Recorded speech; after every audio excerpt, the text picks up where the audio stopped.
I wanted to do a really quick video just for my Patreon subscribers, and I'm working on a painting right now of a fox and I'm really enjoying it.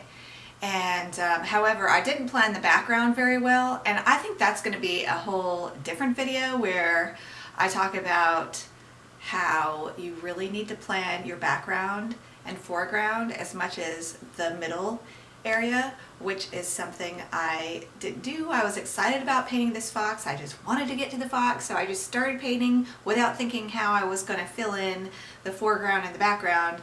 And so this week I've been kind of struggling with how am I going to change this background. But that said, I've taken a lot of video footage already of how I painted the fox, and since I've pretty much gotten his eyes done, I thought it would be fun to do just a little video tutorial for my Patreon subscribers about how to paint fox eyes. And fox eyes, at least my reference photo, his eyes were kind of like this golden brown. So I want to talk about the colors I used and kind of my approach to painting this fox. So without further ado, I will tell you the colors that I used for this particular fox's eyes included quinacridone gold and burnt sienna for the cooler areas, and of course I just used lamp black for the irises. You can use my favorite mixture for black, which is ultramarine blue and burnt sienna.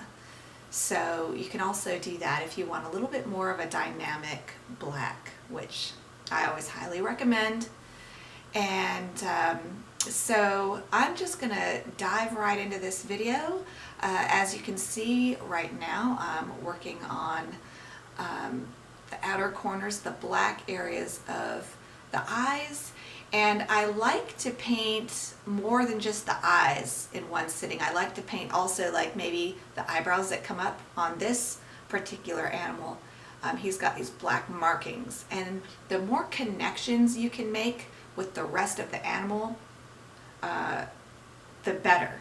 So in other words, don't just paint the eyes. Paint the eyes along with the surrounding colorings in the fur or the eyebrows or whatever, if you can. And if you can find a way to connect all that, it'll look a lot more natural and a lot less stilted. And you can see when I was painting the black eyeliner part of the eyes, you want to connect the black of the eyes with the black of maybe the corner of the eye. And this fox had great coloring of black that comes up around the corner of his eye, and that's a great place to connect the eye to another part of the fox, if that makes sense. And every animal, every person you paint will have a different thing that you can probably use to connect the eye to the face in some way. So it's not just an eye floating on the face. You want to connect it. And that's a general rule with painting. In general, you want to connect each different part of the painting to another part of the painting, so it all kind of flows together and it's not so stilted. It doesn't look like a cutout. So that's important. Especially you guys hear me talk a lot about attaching the subject to the foreground in some way if possible. So which I did a horrible job at this when I started this painting of the fox, and that's another video another time. I should have made the grass coming up over the fox and left some white areas of grass covering, white areas of the fox, white pieces, white blades of grass coming up over the fox. I think that would have looked good, but at the same time, the paints that I used in the fox's fur will allow me to erase some paint, some grass, pieces of grass, so that'll look better. But anyway, so back to the eyes of this fox. The good thing about this particular fox's eyes is he has a lot of black eyeliner, and that really makes his eyes pop, I think. So I really took advantage of that. So one of the important things that I did when I first started the blackest parts of the eyeliner was I went over the fox's eyes with some water, and then I blotted that water so it's not so wet but it's still soft, so the eyeliner line will be soft and it won't have this hard fake looking edge. So that's another thing to experiment with, is getting your paper just the right amount of moist for your black eyeliner to be soft and not hard. So try that. That can even be an exercise on just a separate piece of paper. Play with it and see how that works for you. I can show you an example of another painting I did that with, and that's this G clay here.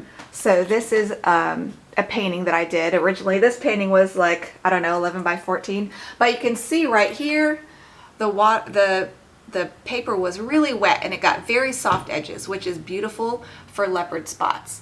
And then this spot right here, the paper was a little drier. And that's about the consistency of dryness that you want to achieve when you're doing the black eyeliner. Now, when I did his eyes, his eyeliners they really have hard edges, and I think it could be improved actually if I ever painted this again, to make the eyeliner a little softer by painting a little bit more wet, or wet into damp. And you want to put a lot of paint on your brush when you're doing this technique. You want the paper to be a little bit moist, and for your paintbrush to have a good bit of paint in it, not a dripping wet paintbrush, but maybe the consistency of heavy cream. Your paint would have the consistency of heavy cream in the paintbrush when you're painting into a damp onto a damp paper to create those soft edges, which I think that would be a whole nother video too. Don't you guys think so? So anyway, okay. So I hope that was helpful. There's a lot more that I could talk about with that fox's eyes. For example, just a couple more things to keep in mind that I did for this fox's eyes is I did use masking to mask out the little sparkle in his eye. And then when his eye is done, you rub that off. And you might want to soften it and paint around the edges a little bit, just so it doesn't look so stilted like it can when you use masking. That was another important thing that I did when I painted this fox's eyes. So I hope that is helpful, and I hope you guys are having a good week, and I will be back soon with another video, so stay tuned. Bye.